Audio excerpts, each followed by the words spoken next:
Le service de gastro-entérologie du groupe hospitalier Diaconesse Croix-Saint-Simon prend en charge les patients atteints de maladies inflammatoires chroniques de l'intestin. Les patients sont le plus souvent adressés par les médecins traitants ou les spécialistes en ville, notamment quand leur situation évolue et nécessite une prise en charge plus spécifique. D'autres patients se présentent directement à l'hôpital par l'intermédiaire des urgences lors d'une poussée inaugurale de leur maladie. Les maladies inflammatoires chroniques de l'intestin regroupent deux entités. La maladie de Crohn, dont la particularité est de toucher la fin de l'intestin, le côlon et parfois la région anale, et la rectocolique hémorragique, qui reste localisée au niveau du rectum et du côlon. Ces pathologies se présentent sous deux formes. La forme bénigne, facile à traiter, qu'on prend en charge essentiellement en consultation, et une forme plus sévère, agressive, qui nécessite des traitements itératifs et parfois des perfusions à l'hôpital. Les maladies inflammatoires chroniques de l'intestin touchent principalement l'adulte jeune, entre 20 et 40 ans. On la retrouve plus rarement chez l'enfant et le sujet âgé.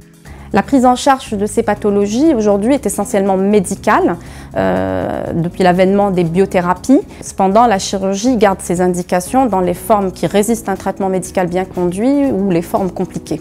À l'état normal, il existe une tolérance entre le puissant système immunitaire digestif et la flore intestinale qui comprend environ 100 000 milliards de bactéries. Dans les maladies inflammatoires chroniques de l'intestin, il se crée un conflit entre ce système immunitaire digestif et la flore intestinale. Il va y avoir une réponse excessive immunitaire qui va déclencher l'inflammation et générer les lésions.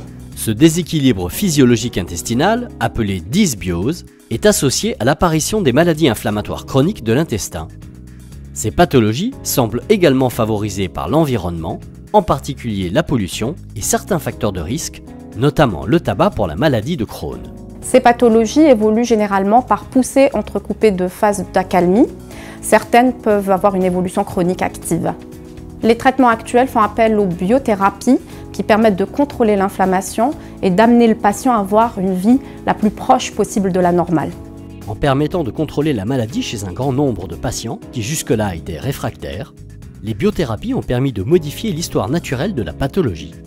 Aujourd'hui, plusieurs traitements sont en cours de développement.